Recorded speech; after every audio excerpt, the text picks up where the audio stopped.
is Generation Z. Not so bold outside of a TikTok comment section, are we? Well, I have a message for you from the millennials. This is comedian Iliza Shlesinger, who, as you may be able to guess by now, is going to try to bridge the generational divide between Gen Z and millennials. Our message is that you are not nice. Not nice to millennials, and we have because yours is a contextless generation made of sound bites and hot takes, you need to know a little bit about the history of my generation, and that is that we have taken it up our whole existence, okay? The anger that Schlesinger is feeling towards society directly reflects the decisions made by our elected officials. But first, more from Iliza. We were told we were lazy and that we could have everything, and then we got out of school if we could afford it, and there were no jobs and there were no houses, and then they said we couldn't have avocados, and we were young ones too, and then the pandemic hit, and all of a sudden we got you coming up our saying to us like, oh, millennials, why are you so chuggy? A word you invented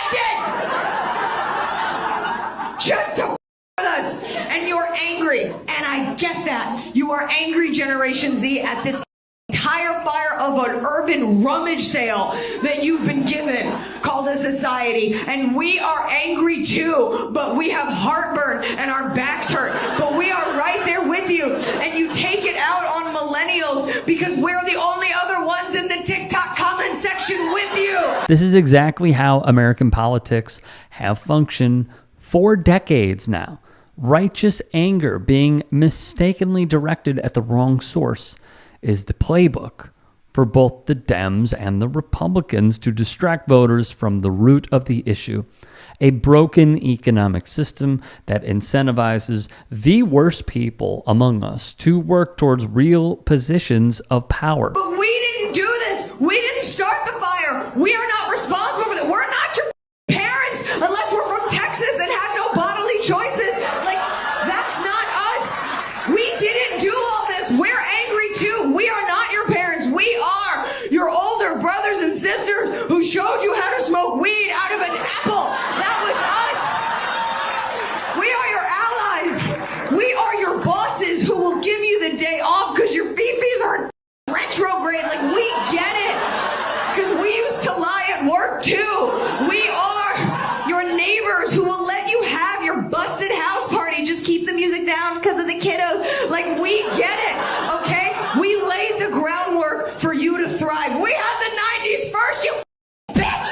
We did that! Never forget, we forged social media. Never forget that we walked on Instagram so you could run on TikTok. We gave you that. I want to go back to Instagram when a post was just a post, not monetized content. I want to go back to a simpler time where I could just hold up an iced coffee and be like, hashtag TBT. That's what I want. So we are your allies. Be kind to us because we're exhausted, okay? Be sure to follow Iliza on her socials and check her out on tour if she will be in a city near you.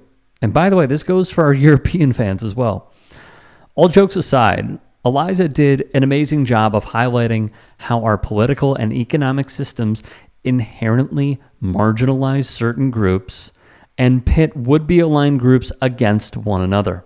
It's not a stretch to say that a ton of our fellow voters approach politics like team sports, where they just have to support a team, Dems or Republicans, so they can feel like a winner if or when their side wins the game, as in the election.